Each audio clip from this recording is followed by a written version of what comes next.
Прямой эфир, телеканал Якутия-24. Вы смотрите программу «Итоги дня», в студии Влад Давыдов. Добрый вечер, смотрите далее.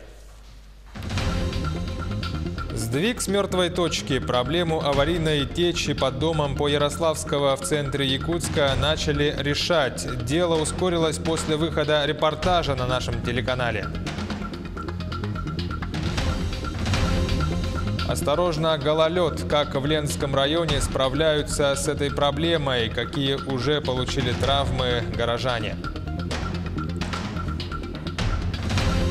Выстоит или лучше покинуть село? Мост через реку Якакут в Алданском районе на грани обрушения. Какие меры сейчас предпринимают местные власти и жители? Эксперимент удался. Свежими овощами круглый год жителей столицы региона будет обеспечивать сырдахская теплица «Саюри». Применят уникальные технологии. Моя профессия IT. Конкурс под таким названием завершился в Нерюнгри, чей проект какой команды признали лучшим.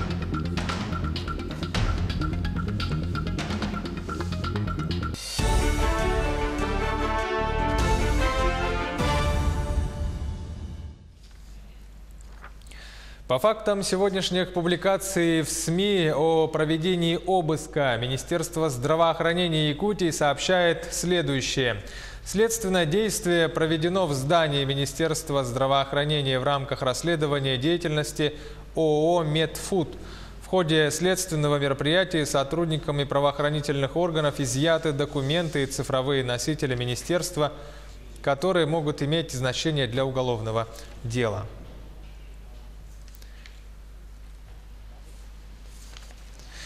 Прямо сейчас с космодрома Байконур к Международной космической станции с помощью ракеты-носителя «Союз-2.1А» стартует грузовой корабль «Прогресс-МС». Эти кадры мы получаем из Казахстана с космодрома Байконур в режиме реального времени. Корабль должен доставить на станцию около 2 тонн различных грузов, в частности топлива, научное оборудование, продукты, медикаменты и многое другое. Грузовой корабль направляется к МКС по сверхкороткой схеме полета. Это означает, что космический аппарат совершит 2 витка вокруг Земли. Ранее прогрессы отправлялись к МКС либо по 2-суточной схеме, это 34 витка вокруг планеты, либо долетали до станции за 6 часов за 4 витка.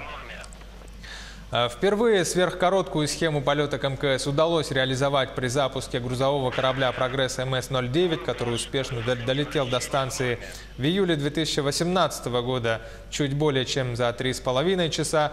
Новую короткую схему полета к МКС предполагалось впервые отработать на грузовом корабле «Прогресс МС-07» 12 октября 2017 года. Однако это не удалось из-за того, что автоматика стартового комплекса на Байконуре отменила пуск, и корабль отправился в космос спустя 2 дня по 2-суточной схеме. Такая же ситуация возникла при запуске следующего «Прогресса». Первоначально корабль планировалось отправить в космос 11 февраля 2018 года. Однако за несколько секунд до старта автоматическая система отменила операцию. В итоге корабль стартовал 13 февраля, а пристыковался к Международной космической станции 15 числа.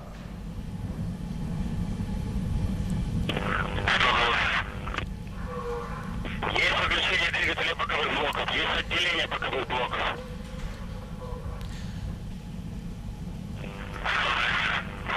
Да, эти кадры, еще раз напомню, получаем в прямом эфире в режиме реального времени с космодрома Байконур в Казахстане. Там к Международной космической станции с помощью ракеты-носителя «Союз-2.1А» стартовал грузовой корабль «Прогресс-МС». К другим темам. Протестировать вездеход-амфибию планируют во время экспедиции Якутия-Чукотка. 5 участников хотят добраться из столицы республики до Усть-Неры на грузовиках.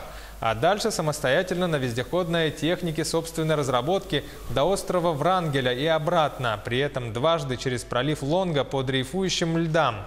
Отметим, что техника автономная. Если участники застрянут без выхода на материк, то запасов еды, воды и топлива хватит только на месяц. Завершить экспедицию планируют за 30-е сутки. Планируем в течение месяца, потому что, сами понимаете, весна. Сложности в чем? Пролив Лонга – это между островом Врангеля и материком. Там большие течения, подвижки льдов.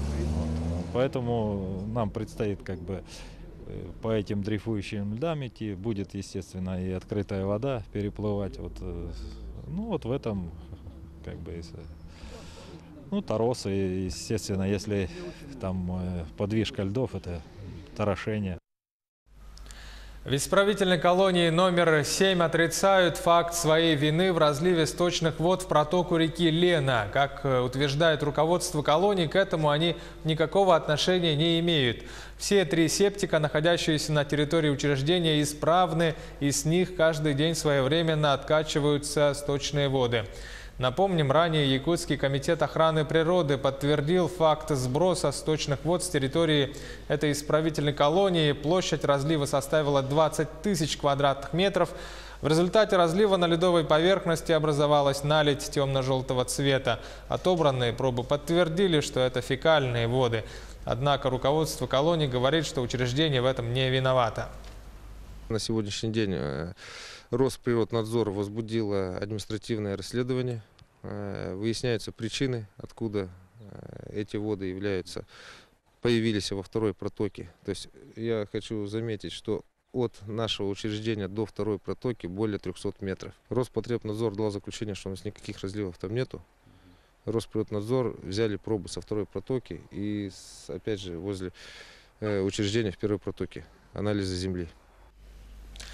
После выхода сюжета на нашем телеканале про аварийную течь под домом по Ярославского в центре Якутска городские службы начали проводить активную работу по устранению этой проблемы, хотя до этого данный вопрос, мучивший жителей этого дома, не решали годами. Речь об аварийных трубах, пролегающих под домом. Репортаж Сусанны Рожиной.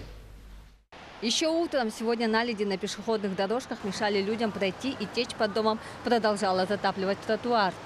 Как мы видим, проблема дома по улице Ярославского, 35 до сих пор не решена. Управляющая компания в течение вчерашнего дня лишь раздолбила лед. Но и сегодня течь под домом продолжается и вытекает на прохожую часть зловонной жижей.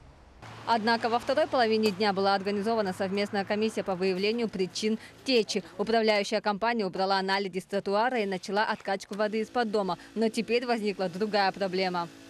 Основной виновник аварийной течи «Теплоэнергия» не признает своей вины. Представители предприятия отказываются от официальных комментариев. Но комиссия, куда вошли представители управляющей компании и управы Октябрьского округа, установила, что аварийная течь произошла из-за плохого состояния труб. Пока теплоснабжающая компания не признает вины, другие устраняют последствия чужой недобросовестной работы. Факт остается фактом. Подобные разливы воды под этим домом случаются ежегодно. Пока непонятно, будет ли теплоэнергия производить замену старых труб на новые и когда. Значит, под данным домом проходят тепловые сети, сети горячего холодного водоснабжения. АО «Теплоэнергии», которые принадлежат, они в крайне аварийном состоянии. Значит, у нас имеются акты, имеются фотоматериалы, доказательства того, что эти сети необходимо ремонтировать. Но на сегодняшний день там под зданием сложилась очень нехорошая ситуация. Плюс сейчас происходит оттайка снега, что подтапливает фундамент здания. Значит, нами произведена договоренность управляющей организации и также с ресурсоснабжающей организацией о том, что последствия аварийной ситуации под зданием также все будут убраны, наледь будет очищена и вода из-под дома будет откачана. Вот так, пока компания «Теплоэнергия» и УК ЖКХ Губинская решают вопрос постоянной течи, нарастает угроза прочности фундамента дома, страдают жильцы и обычные горожане, которые не могут спокойно даже пройти по тротуару. Сусанна Рожина, Георгий Григорьев, Якутск. С приходом весны повсеместно в селах и городах по республике возникла проблема гололеда. На улицах и дворах гражданам необходимо быть осторожнее, но и власти на местах должны делать свою работу в целях безопасности передвижения населения. Как, например, в Ленском районе справляются коммунальщики. Подробнее Анна Кожевникова. И снова гололед. В Ленском районе столбик термометра показывает 0 градусов. На дорогах уже в 9 утра слякоть и лужи. Коммунальщики бросили все силы на уборку тротуаров. Но на данный момент у нас тротуары происходят в 2 этапа. Это уборка слякоти, послеобеденный период. И, наверное, через дня 2-3 будет ходить техника с щетками, уже убирать влагу с тротуара. Подсыпка на данный момент, так как у нас слишком большое водоскопление на дорогах, подсыпка на данный момент бессмысленна. Мнения жителей о работе коммунальщиков разделились. Очень плохо работают коммунальные службы, ходить невозможно. Вот я иду кое-как. Но в основном вот то, что чистят снег, это хорошо. Потому что дороги в основном чистые. Это плюс. Повысилась и травмоопасность в период гололедицы. Если в городе есть ответственный за уборку и подсыпку территорий, то в сельской местности проблем больше. Ведь получить травму при гололеде можно и в собственном дворе, как это случилось с Ралифом Якшибаевым из поселка Дорожный. Да буквально вышел из дома, как бы дойти до сарая. На ровном месте почистил как раз, а еще тает корка льда. Подскользнулся, упал и вырубился, можно сказать, потерял сознание. Ралиф помнит только, как родственники его поднимали, ставили, и он снова падал. Не сумев привести в чувство пострадавшего, родные решили вызвать карету скорой помощи. Так Ралиф оказался в хирургическом отделении Ленской больницы. Диагноз – сотрясение головного мозга. Но он отделался легкой травмой. Обычно последствия куда более серьезные. Да, к сожалению, обращаются пациенты с различными травмами. С различными травмами различной степени тяжести. Пациенты с серьезными травмами поступают к нам на стационарное лечение. Был открытый перелом, были, к сожалению, субдуральные гематомы. Один пациент у нас прооперирован, выполнена трепанация черепа. Пациент проходит реабилитацию в неврологическом отделении. С такими тяжелыми травмами в постоперационный период пациенты наблюдаются в неврологическом отделении. Сезон травм при гололеде открыт, а чтобы не стать обладателями гипса и костыля, стоит быть предельно бдительными пешеходами. Анна Кожевникова, Виталий Андреев, Ленск. Мост через реку Якакут в Алданском районе находится в аварийном состоянии. В прошлом году паводок еще больше повредил опоры этого объекта, и грядущее половодье у жителей вызывает большие опасения. В случае обрушения моста люди окажутся отрезанными от внешнего мира. Какие меры сейчас предпринимают местные власти и жители Якакута? Сюжет Татьяны Вахниной. Жители села Якакут испытывают опасения. Приближающийся паводок может обернуться для них полной отрезанностью от большой земли. В 2018-м, в период вскрытия реки, мост серьезно пострадал. Еще одного снеготаяния опоры могут просто не выдержать. В прошлом году урон моста был тоже большой, потому что были принесены к нам паводком деревья. Но мы каждый год боремся с этой проблемой местными властями. Администрация муниципального образования разгребаем заносы, чтобы хоть как-то сократить давление на опоры моста, так как они у нас сгнили. Сегодня в Якакуте жилыми остаются 10 домов, в которых проживают 17 человек. Неблагоустроенность и прогрессирующая разруха. Таким быт села остается последние 20 лет. Разрушение моста ускорило принятие решения о скорейшем переселении жителей. Идет как раз процесс подбора квартир. 17 семей мы, я думаю, что к началу отопительного сезона 19-20 года мы переселим. Мост через реку Якакут – ровесник села, шаткой скрипящей конструкции без малого 90 лет. Мост давно признан аварийным. Опоры прогнили, для водителей переезд через реку становится игрой с жизнью. Ремонтировать мост смысла нет. Стоимость реконструкции сопоставима с суммой, необходимой для переселения жителей. Мне кажется, что актуальнее будет это переселение села и все-таки уже и обезопасить и жителей местных, потому что по нему не то что ездить и ходить, я думаю, составляет большую опасность. Впрочем, даже если бы вопрос о реконструкции моста имел место, жители продолжали бы настаивать на закрытии села. Из предприятий здесь только туберкулезная больница. Садика, школы и фельдшерско-акушерского пункта давно нет, отсутствуют и торговые точки. А автобус до райцентра ходит раз в неделю. Поселок не спасти уже. Жизнь замерла в поселке. В период вскрытия реки люди будут вести наблюдение, а также организуют расчистку русла. Чтобы мост выдержал весенний паводок, ряд мер жители предприняли осенью. В том году, в конце лета, мы разгребли все заносы, паводка принесенные. Я думаю, что, может быть, выдержим. Ну, не факт. Власти поселения планируют переселить жителей в близлежащие города и поселки. Прослужит ли мост еще хотя бы полгода, покажет вскрытие реки. Татьяна Вахнина, Сергей Шипачев, Александр Лукин. Алданский район, село Якакут. 1 минута рекламной паузы. Оставайтесь с нами и смотрите во второй части итогов дня. Эксперимент удачный. Свежими овощами круглый год жителей столицы региона будет обеспечивать сырдахская теплица «Саюри», применит уникальные технологии. Моя профессия IT. Конкурс под этим названием завершился в Нерюнгри, чей проект в итоге признали лучшим.